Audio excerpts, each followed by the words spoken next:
Welcome. It is a Monday morning. I leave for Atlanta later tonight. I have like a 5-something p.m. flight. I'm out here at the Inch & Co farm, and there is a shit ton of snow on the ground. But I want to start to put together this route because it's stressing me out. And so I think I'm gonna do some loops, some laps, see what this looks like to start to put together this official course and lock it all in. Yeah, look at this, there's just snow everywhere. It's just snow and chaos, but it's starting to melt because it's above freezing. But yeah, so have a meeting with Red Bull. Caroline's coming up. We're gonna do some walking around, start to place some hospitality tents, other random stuff, and get logistics locked down for the race. And then from that, I gotta finalize this route, man. So anyway, let's do some loops. This is gonna be sketchy as hell. This is all just mud. It is mud. This is sus.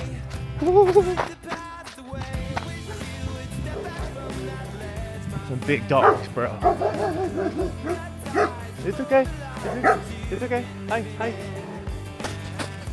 Have you ever seen me almost shit my pants with those big dogs, dude? Oh shit. So, first lap, first loop without the tail is just about 1/10 of a mile short of a mile.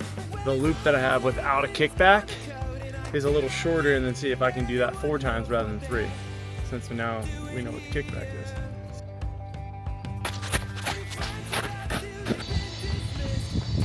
That one was literally a mile perfectly. But I don't think they own that land back there.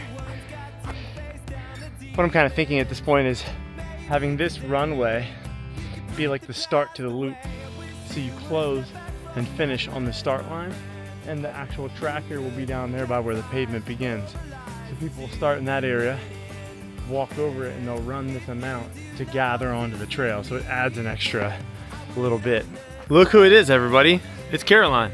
She's back. We've been out here walking, freezing, and now we're just gonna go steal coffee from Inch & Co. Good morning.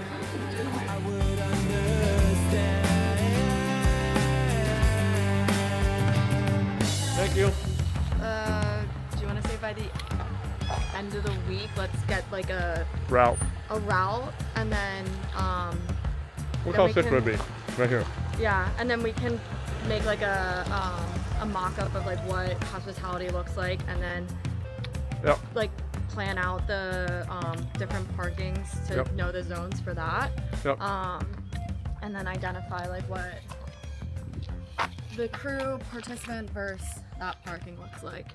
So I think it's just creating the sketch by the end of this week.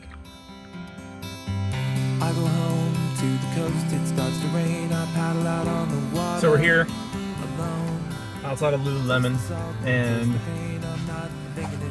I need to change right now and do a quick change because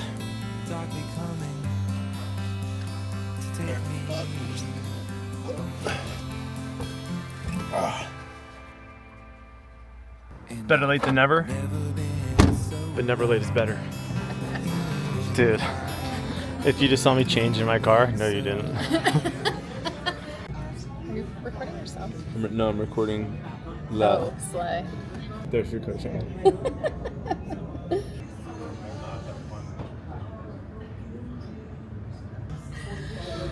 Hey. Hi. How are you? I'm good. How are you? You're on camera again. Guess what I just signed? Of course. Can you say hi to Steph? Steph? Hi, Sheldon. Hi. I just wanted you to be a part of this. I wanted you to be a part of it. We did it. We did it. We did it. Slay. And now I have to race to the airport.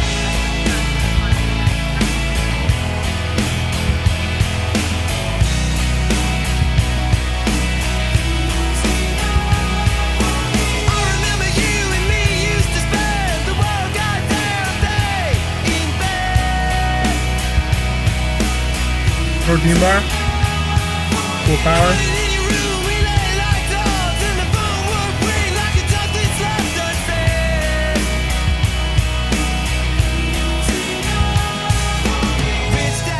Long day. But he's arrived. All right. Wow, that was nice. There we go. Got some light. Curran's taking a pee-pee, and we're gonna go for a run. We're in Atlanta right now. Not sure what he's been up to since he's got here, but because that was like 2 days ago, maybe.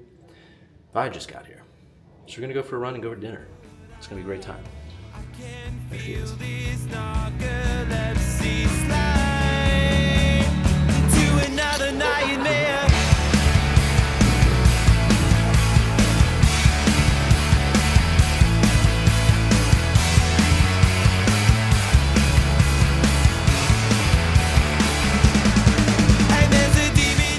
Uh, 45 minutes, 5.16 miles, 846 pace. Sick health food spot. So I'm so upset. That's the only one close by too. Are you lost? Do you need help? Sir, do you need help?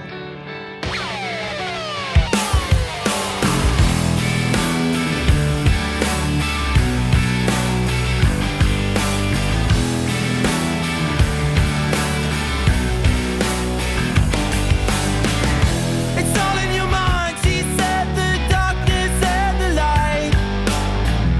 The clock, it bleeds for you, but you never got the timing right. I woke you up and I slit the throat of your coffin to get me through this semi-time kind of life. And how's it gonna be? Wish you would step back from that ledge, my friend. Never let you go. I never. So if you're not able to guess the band yet at this point in the video, I'm not sure if I can help you. This is probably one of the most iconic rock bands ever, and hands down was one of the bands in this album specifically that kind of shaped my life, pushing me into music. I will never forget being 8, 9 years old, sitting in the back of my dad, his Montero, in the very back third row seat, air drumming to this album, singing words I had absolutely no idea what I was saying. So, the album this week, released April 8th, 1997 on Elektra Records. Third Eye Blind's self-titled. Tonight, they're here to perform the hit single from their debut album right here. Folks, please give a nice welcome to Third Eye Blind.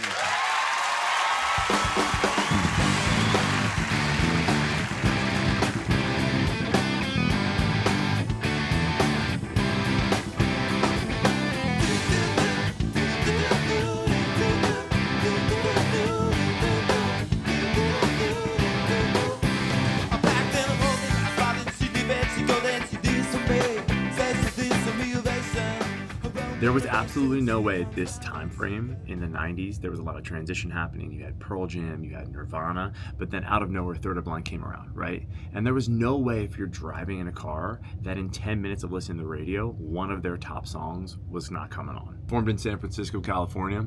I remember that as a kid too, thinking that, wow, this band is actually growing up, experiencing, living in the place that I wish I lived, because I always had such an infatuation with California, being born in Pennsylvania on the opposite coast of the United States, and just wanting to make it there because I feel like that's where rock stars and people kind of existed.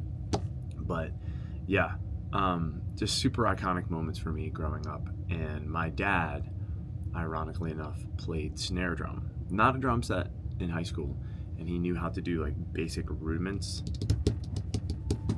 And I will never forget him kind of teaching me some of the basic rudiments to some of their stuff, right? There's an iconic moment in Jumper at the very end of the song where there's this simple set of rudiments. I'm not classically trained, so I have no idea if it's paradiddles or whatever the hell it is, but I remember my dad playing that in the steering wheel time and time again, and we would kind of like challenge each other who could be more accurate in the space, and that's a super fun memory of mine. And this album means a lot to me, and still to this day, probably one of the karaoke songs that I would choose from this album. And it just, there's no record better for ups, downs, happiness, sadness, hard times, good times. listening with the music down. It's what it's all about. That's what music's all about. So, Third Eye Blind, thank you for this record. Stephen Jenkins is one of the most iconic fucking people. I mean, I would not doubt that all of their records show up at some point, from, you know, Blue and everything else and Out of Vein that they have coming down the line. But this album is the start of that for sure. So thanks for watching this week. It was a pretty chaotic week, being in Atlanta Monday through Friday, capturing a massive expo with Topher and a buddy of mine, Joe, and doing live time turnarounds. And we flew back in Friday night for Antonio and Amy's wedding. So congratulations to those guys. Love you guys. And made the wedding, editing this video here Sunday morning and getting it to you. So thanks for watching. New week coming up, new video every single week. And we're just about a little over a month to the last one standing. So I'm excited to get this going. See you guys.